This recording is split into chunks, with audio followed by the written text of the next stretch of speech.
Passei alguns dias em Fortaleza visitando uns amigos. Eu moro em Pernambuco, então é meio que uma viagem de um dia inteiro. No meu último dia em Fortaleza, meu velho amigo Renan tinha comentado na minha história do Instagram perguntando quando eu ia embora. E eu disse hoje. Ele me disse que morava a 1 hora de carro de Fortaleza, o que na verdade ficava na direção da minha casa. Eu não via o Renan há anos, e seria legal colocar o papo em dia. Ele disse que eu devia dar uma passada, e eu disse claro, por que não? Coloquei o endereço do Renan no GPS, e ele indicou cerca de 1 hora e meia de viagem. Renan e eu éramos amigos na época do ensino médio, mas perdemos o contato depois da formatura. Nós nos seguíamos nas redes sociais, mas não tínhamos realmente conversado em anos. Quando cheguei, notei que a casa dele era um pouco antiquada. Não estava caindo aos pedaços nem nada, apenas envelhecida. A varanda de madeira rangeu sob meus passos, e quando ele abriu a porta, senti o cheiro de madeira velha e algo rústico, como uma cabana antiga na floresta. Renan foi, é claro, muito acolhedor, me dando um grande abraço e me puxando para dentro. Algumas amizades permanecem tão puras, não importa quanto tempo passe. O interior da casa era tão antigo quanto o exterior. Os móveis pareciam ter vindo dos anos 70, e cada passo que eu dava no chão de madeira maciça soltava um pequeno rangido. Parecia meio que o interior, eu acho. Era meio charmoso de certa forma, como voltar no tempo. Nós nos sentamos na sala de estar dele, colocando a vida em dia, bebendo cerveja. Renan sempre foi um beberrão. Ele sempre pedia uma brama no bar. Por essa altura, eram umas 17 horas. Um copo virou 2, 2 viraram 3, e antes que eu percebesse, eu estava bem bêbado. O calor do álcool fez o quarto parecer menor, mais aconchegante, mas também mais pesado. Horas se passaram como minutos, honestamente. Nós estávamos nos divertindo tanto colocando o papo em dia que eventualmente ele fez a pergunta que eu sabia que ele faria. Ei, cara, você tem uma longa viagem de volta. Por que você não dorme aqui hoje à noite? Ele ofereceu. Eu hesitei, mas ele estava certo. Eu não estava em condições de pegar a estrada. Eu disse sim, boa ideia, e perguntei se eu ficaria no sofá em que estávamos. E então ele disse não, eu tenho um quarto de hóspedes. Não é nada chique, mas é melhor que o sofá. Isso me bastava. Nós comemos uma pizza que pedimos para entregar, e depois de um tempo, ele me levou por um pequeno corredor até o quarto de hóspedes.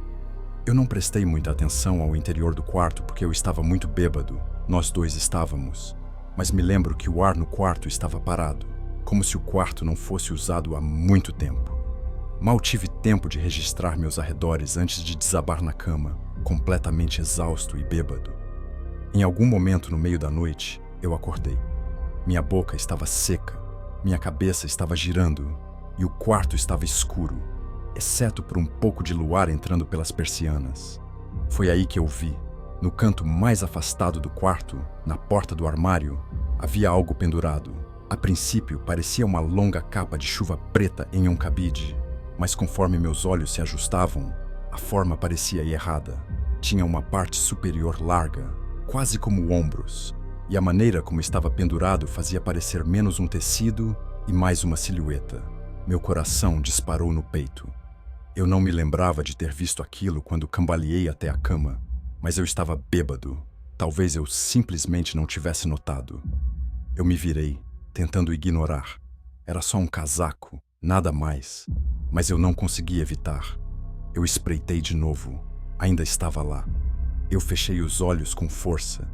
Respirei fundo e me forcei a dormir. Eu não sei quanto tempo fiquei apagado antes de acordar de novo. Não foi apenas o desconforto que me tirou do sono. Foi um som, um rangido lento e suave, como alguém pisando com cuidado em um velho chão de madeira. Meus olhos se abriram rapidamente. O quarto estava levemente iluminado agora, o amanhecer entrando sorrateiramente pelas persianas. Virei a cabeça para o canto e meu estômago caiu. O casaco tinha sumido. Eu me sentei tão rápido que minha cabeça girou. Meu corpo estava vibrando com uma mistura nauseante de medo e álcool residual. Varri o quarto com os olhos, meu coração batendo forte contra minhas costelas. Não havia nada no canto, apenas a porta do armário vazia. Joguei as cobertas para o lado e corri para o quarto do Renan. Ele estava roncando, completamente inconsciente do pânico que me invadia.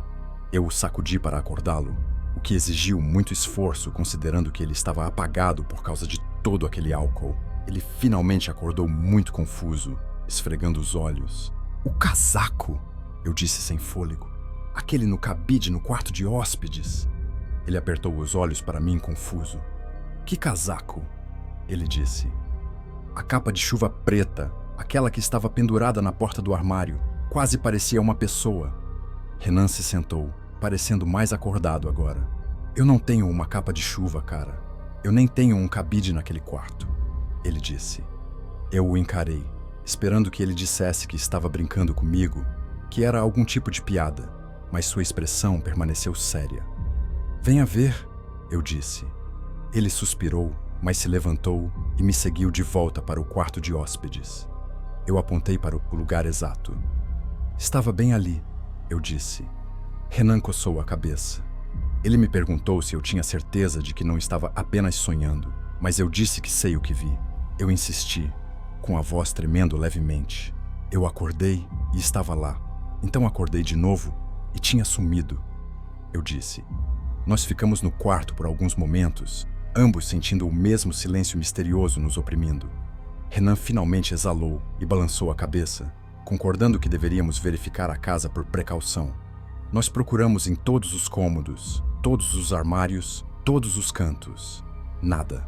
Nenhum sinal de arrombamento, nenhum casaco estranho pendurado em lugar nenhum, nada que pudesse explicar o que eu vi.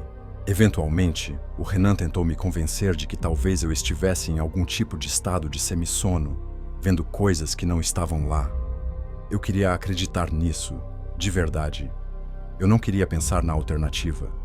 Assim que o sol nasceu completamente, peguei minhas coisas, disse adeus e peguei a estrada. Eu quase me senti culpado por deixá-lo sozinho depois daquilo. Durante toda a viagem de volta para Pernambuco, minha mente ficava voltando àquele momento, acordando para aquela figura semelhante a um casaco me encarando do canto. A maneira como simplesmente sumiu pela manhã. Talvez o Renan tenha me pregado uma peça cruel, mas até hoje ele nunca admitiu nada, então duvido disso.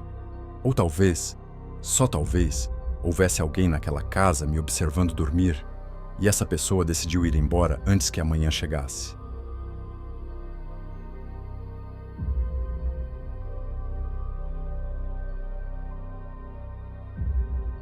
Isso aconteceu comigo quando eu tinha 18 anos.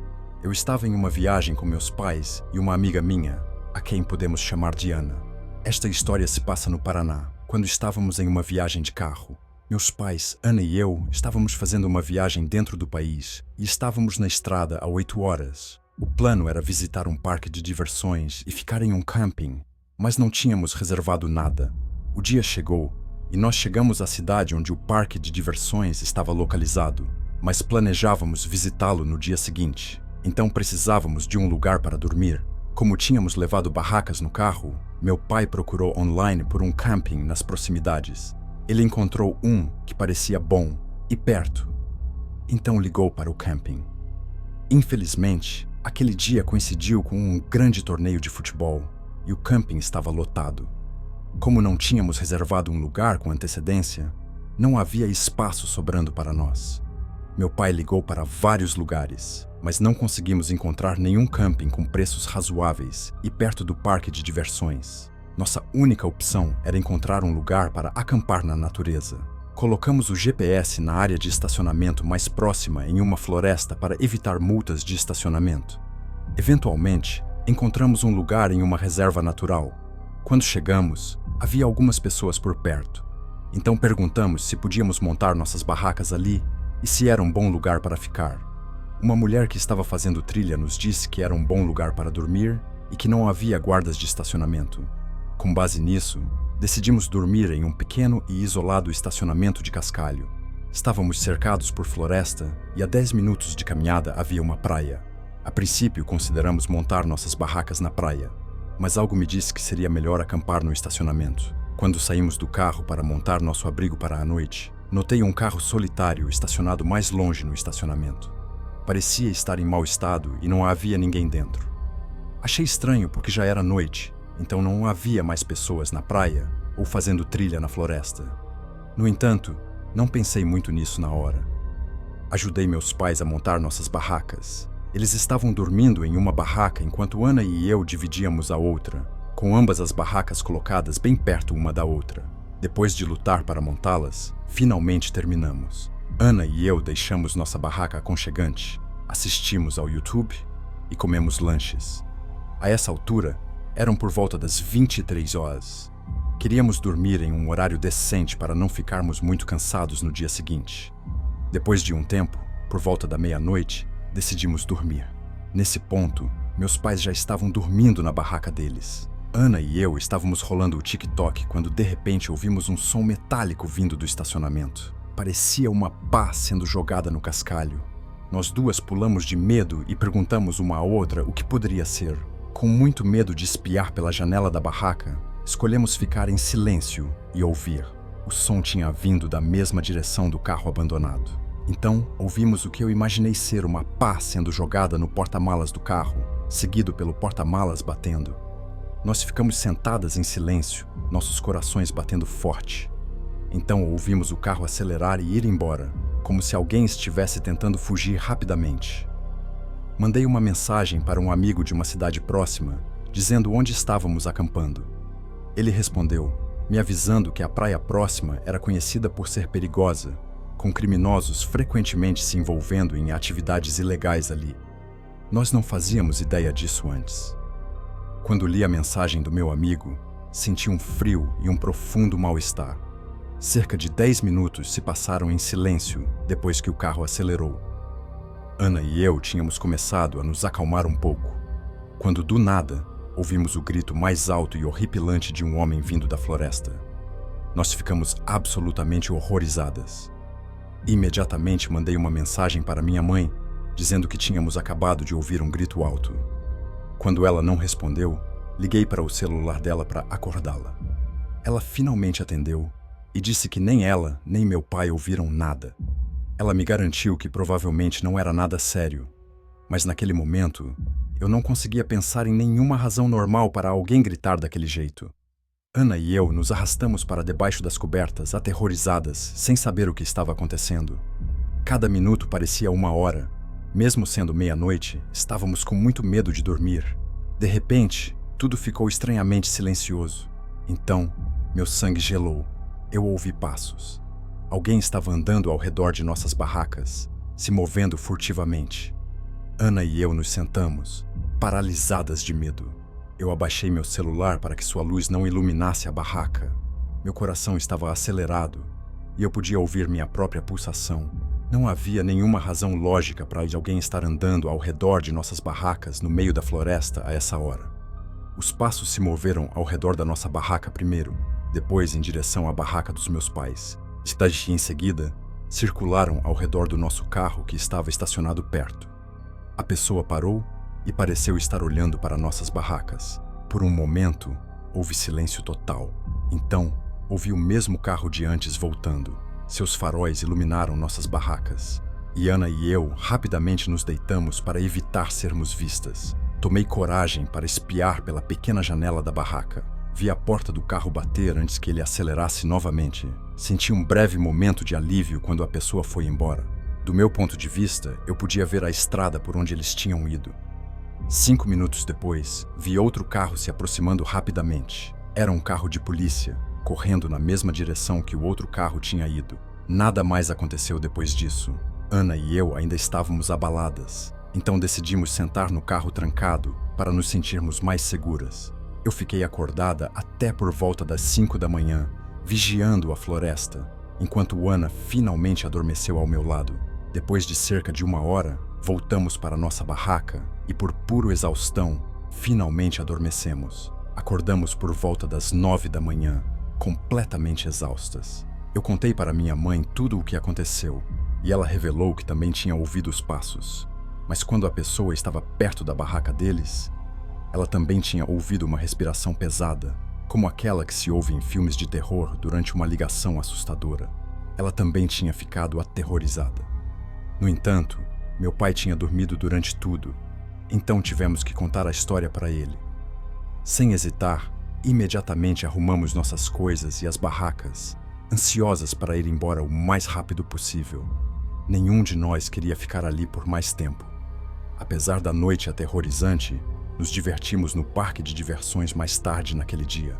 No entanto, naquela noite, decidi pesquisar a floresta onde tínhamos acampado. O que encontrei me fez sentir um aperto no estômago. Pouco tempo antes da nossa visita, um homem havia sido assassinado ali, esfaqueado até a morte devido a dívidas relacionadas a gangues. Ainda mais perturbador, 2 homens haviam desaparecido daquela mesma praia e nunca foram encontrados. Eu não conseguia parar de pensar nisso. E se a pessoa andando ao redor de nossas barracas fosse um indivíduo perigoso, verificando se havia alguma testemunha? E se tivéssemos corrido sério perigo sem perceber? Mesmo agora, eu ainda penso naquela noite. Quem deu aquele grito horripilante e por que alguém estava usando uma pá no meio da noite em uma floresta? E a polícia? O que exatamente eles estavam perseguindo? Acho que nunca saberei.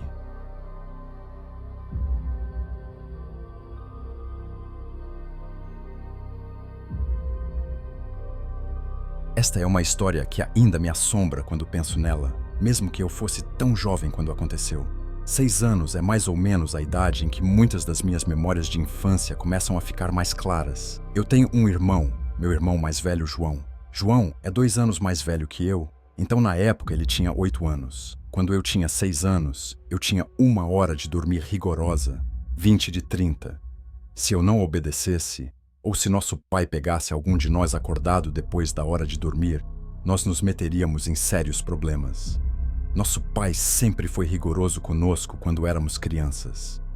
Honestamente, não me lembro se isso aconteceu em uma noite de escola ou não, mas acordei no meio da noite, com João me sacudindo. João e eu dividíamos um quarto grande no andar de cima da casa. O quarto dos meus pais ficava no primeiro andar da casa.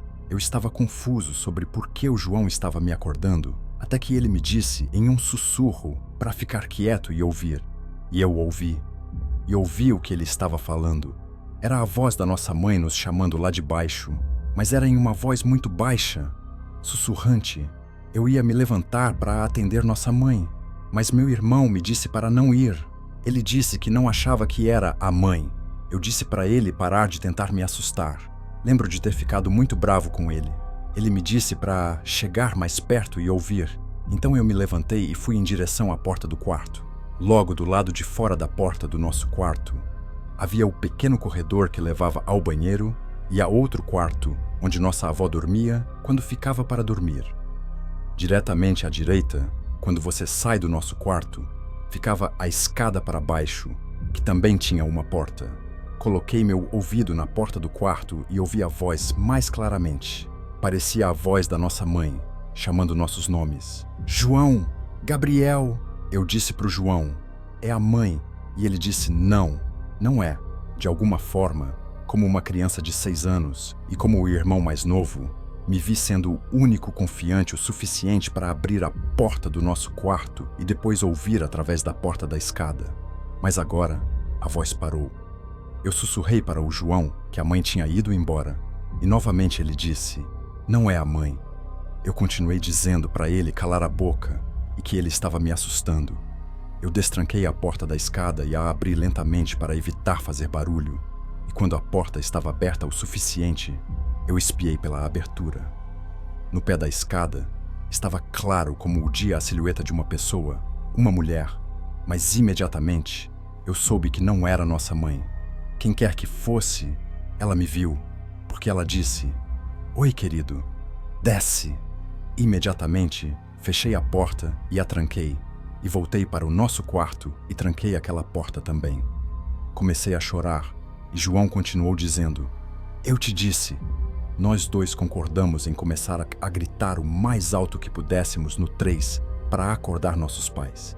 Então, no 3, começamos a bater os pés no chão e a gritar o mais alto que podíamos. Não demorou muito para nossos pais subirem as escadas correndo e batendo na porta trancada. A princípio, nosso pai ficou irritado com a porta trancada, mas assim que os deixamos entrar, eles viram que eu estava chorando e que estávamos genuinamente perturbados com alguma coisa. Eles nos ouviram. Minha mãe ficou particularmente preocupada depois de nos dizer que não estava no pé da escada e que não estava chamando nossos nomes. Ela perguntou como era a mulher, mas tudo o que pudemos dizer foi que não conseguíamos identificar. Enquanto isso, lembro que nosso pai desceu correndo as escadas para, eu acho, procurar a mulher. Depois de um tempo, nossa mãe nos beijou de boa noite novamente. E tenho quase certeza de que ela nos disse para trancar as portas, o que era algo inédito. Eu era muito jovem para entender, mas parecia que nossos pais sabiam exatamente quem poderia ter sido. João e eu olhamos pela janela quando ouvimos a campainha depois de um tempo e vimos um carro de polícia lá fora. Queríamos descer, mas ficamos onde estávamos. Lembro que imploramos aos nossos pais para nos dizerem quem era e o que aconteceu, mas nossos pais sempre diziam que não sabiam. Eles também diziam que estavam orgulhosos de nós por não termos descido. Pessoalmente, acho que eles sabiam quem era, e para nos poupar, meu irmão e eu, de qualquer tipo de trauma ou medo adicional, eles simplesmente nunca nos contaram, porque da última vez que vi meus pais para jantar, perguntei sobre isso, e eles ainda deram de ombros como se fosse algum intruso aleatório, mas isso nunca explicou como aquela mulher sabia nossos nomes.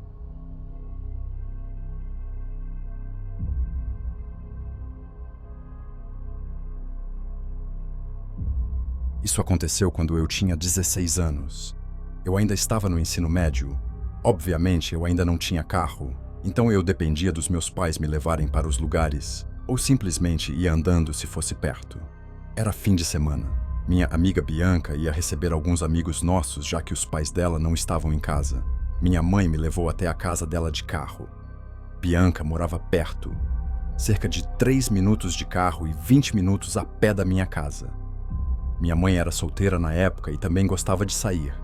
Então ela me disse que se ela voltasse tarde, era para eu ir andando ou pedir uma carona para casa, o que significava que ela ia sair em um encontro.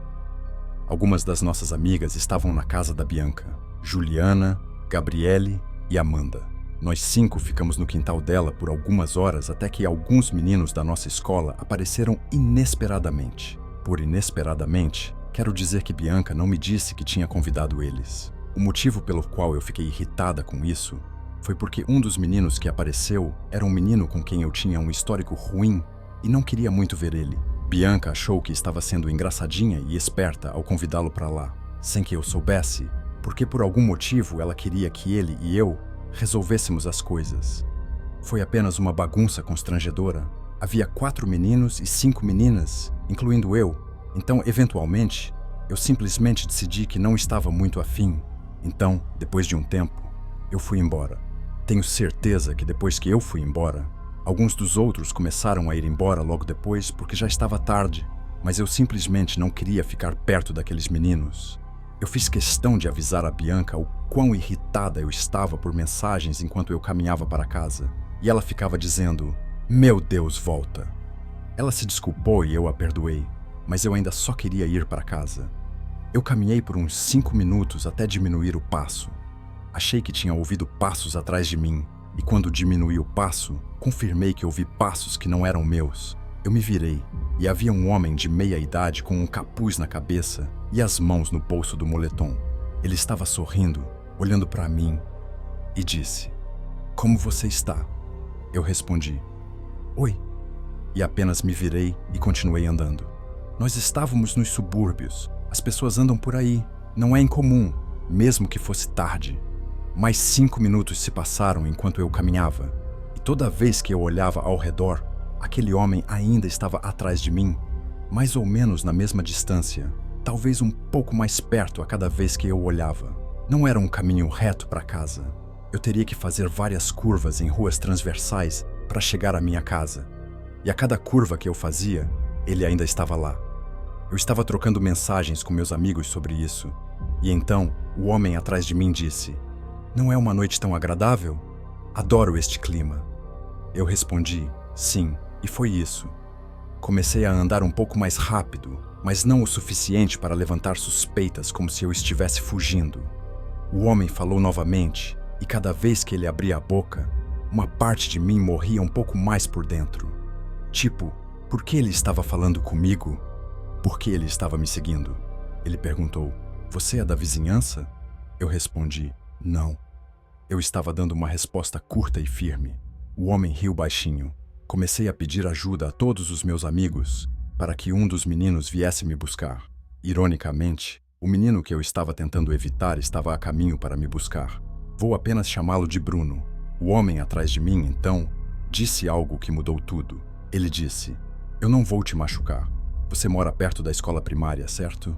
Eu me virei e ele parou imediatamente. Ele ainda estava sorrindo, mas agora seu sorriso parecia mais falso, mais sinistro. Eu gritei: "Me deixe em paz!" e comecei a correr. Eu ouvi o homem correndo atrás de mim, me alcançando. Naquele ponto, minha vida estava em risco. Então comecei a gritar pedindo socorro desesperadamente. Comecei a gritar socorro para que todos nas suas casas acordassem e ouvissem. O homem deixou cair sua fachada de bom moço e disse: "Cala a boca, sua vadiazinha." Meus gritos definitivamente o assustaram, porque obviamente ele não queria um monte de testemunhas prestes a sair de suas casas. Ele fugiu para a escuridão e eu vi algumas luzes nas casas ao meu redor acenderem. Um casal saiu de sua casa e eu expliquei que quase fui sequestrada. Eu fiquei ali na frente da casa deles até que Bruno chegou para me buscar. Ele me levou para casa de carro. Foi apenas cerca de 1 minuto de carro depois disso. Minha mãe não estava em casa. Ela tinha saído e não estava respondendo minhas mensagens. Eu não queria ficar sozinha, então convidei Bruno para entrar e passar a noite. Sei que ele ficou muito feliz, mas não acabou aí. Nós ficamos acordados até tarde, apenas conversando e relembrando os velhos tempos, quando nós dois ouvimos passos circulando a casa. Meu quarto naquela casa ficava no andar de cima, de frente para o quintal. Ouvimos o portão do quintal se abrindo. Minha mãe nunca entraria pelo quintal, então algo estava errado. Eu me contive para não gritar "mãe", e em vez disso, Bruno e eu apenas olhamos pela janela, observando. Não ouvimos mais nenhum som. Esperávamos ver alguém andando pelo quintal, mas em vez disso, nós dois ouvimos a voz de um homem dizer: "Eu vejo vocês aí em cima." Eu soltei um suspiro audível e me afastei da janela. Bruno gritou algo do tipo: "Vamos chamar a polícia, seu maníaco." Foi exatamente o que fizemos. O fato de esse homem saber onde eu morava provavelmente significava que ele sabia quem eu era. E se ele soubesse que eu ia para a casa da Bianca? Bruno falou bastante ao telefone com a polícia. Olhando para trás, sei que ele se esforçou muito para ser o homem da situação, e eu apreciei isso. Eu estava honestamente tão feliz que ele entrou.